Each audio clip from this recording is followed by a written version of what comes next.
Hi friends, welcome back to Blackcatfolkmagic. All kind of people are welcome here.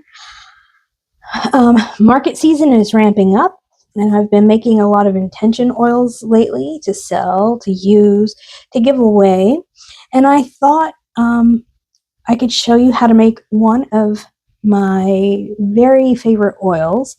One of my best sellers is the Soulmate Finder oil. And this is an oil that you apply just below your eye, just above your eyebrow, just above your other eyebrow, and just below your other eye on the cheek. Don't get it close to your eyes. And what it's supposed to do is it's supposed to help you see people for who they are. So you know which people are your people. And also it may help you see someone in a crowd that you might otherwise ignore. So this is to help you find romantic love. This is to help you find your soul family, your really good friends. And I've had amazing results with this. I've heard lots of stories how this works really well. My love salt is supposedly it works too well, is what I've been told by more than one person. But this seems to be working just right. Now, I'm not a gatekeeper. I don't believe in keeping knowledge from you. So I will show you the right way to make this oil. However, there are a few extra things that I put in there that make it Black Cat Folk Magic, and some proprietary things that I'm not going to put in this video. But rest assured that if you make this oil according to this video, it will work wonders for you. Now, the very first thing you want to do when you're making any intention oil, of course, is to set a mood, to set an intention. So with this, we want a pink candle going, because that's saying, that's pink candles. They can mean things other than love. They can mean friendship. They can mean just gentleness, that sort of thing. But when we're talking about romantic love, it's talking about a gentle love. It's talking about a love that will stand the test of time, a love that gently grows, not a wild and crazy love, okay? So this intention is to find the people who are supposed to be in your life and stay there, right? Okay, so you'll need a jar. It doesn't really matter what. This is just the one I grabbed out of my pantry. If you're making just enough oil for you, you don't even need a jar this big. Sometimes if I think I'm going to sell a lot, I make a jar a lot bigger. You do need to let this sit for around 6 weeks.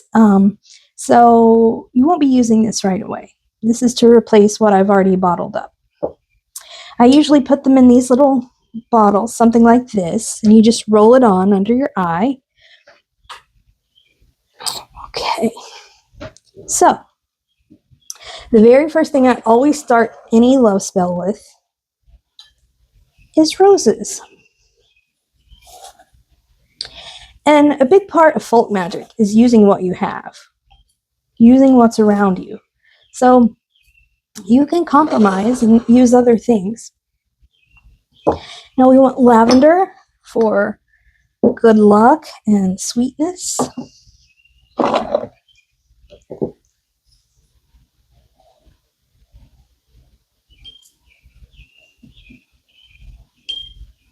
it doesn't matter how much you put in there, just measure with your heart. Now, here's what I think is really the best ingredient, are these wild roses that are terribly invasive in my area. So please cut them down. But they add an element of surprise and whimsy and excitement to the spell that the domesticated rose just doesn't.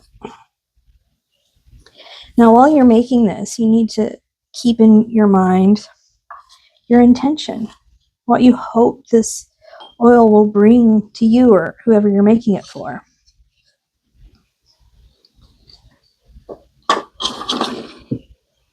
These wild roses grow all over my yard.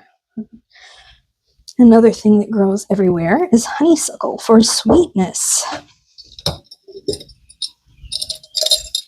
So put that in there. The next thing is meadowsweet. It's also called bridalwort. So you can understand why it would go into a soulmate oil, right? Bridalwort. Lots of old timers in the old ways. They call it Appalachian folk magic. They call it granny magic. Excuse me. Perfect timing. There's a tractor going by my house. They call it folk magic, but people from here call it granny magic, or they just call it the old ways. And a lot of it is superstition or what have you, whatever you want to call it, brought over from their home countries. Appalachian folk magic is the marriage of Western European traditions, some First Nations traditions, and also some African traditions. Okay. So we're going to put in some wild violet root. Now things like this, you can get a mortar and pestle and powder it or whatever you want. It doesn't really matter in this particular oil. Just make sure they're clean.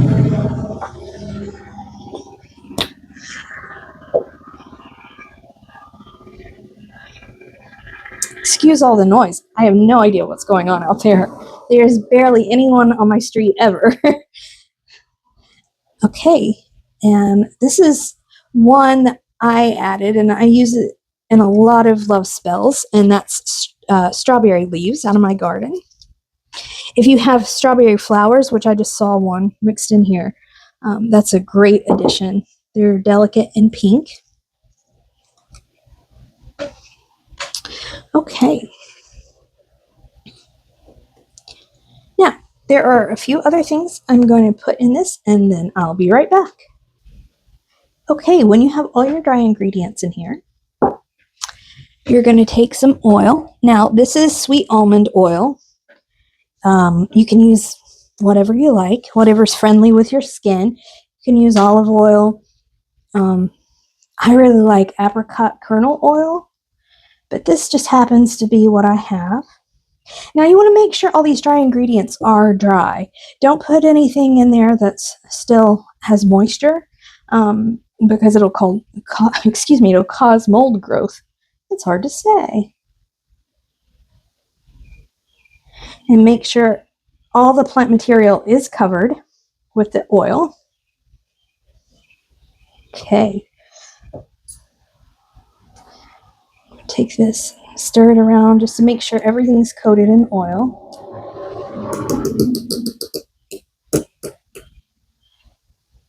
I really don't know what's going on, why everyone is driving by my house. There must be a detour or something. And then it's always a good idea to add some vitamin E oil as a preservative. You don't have to add much, just a little. But this does go bad after a while, but the vitamin E oil will keep it good for a while. And that was a really hard bottle to open. Okay, just like that.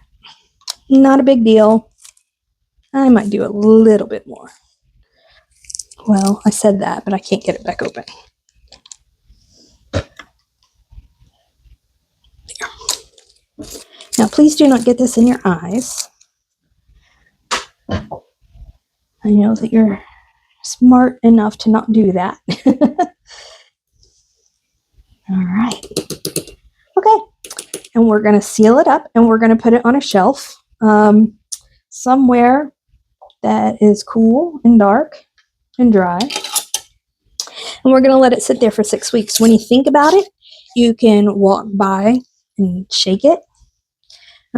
Be sure to write on here what it is and when you bottled it, because believe me, you will forget. You think you'll remember, but you will forget. Okay. Now, after the 6-week period, when it's all infused in there, you can bottle it however you like. I do have dropper bottles like this. I generally use these kind of bottles, these roller bottles, because it makes it easier to roll. I just barely touch above my eyebrow and below my eye, above my eyebrow, below my eye. And it makes it easy to use. And my customers seem to really like that roller ball. So anyway, this was a quick, messy video on how to do one of my very favorite spells. This has brought in many soulmates over the years. Not for me, but for people in general. Okay, well, I hope you enjoyed this video, and I'll see you next time. Take care.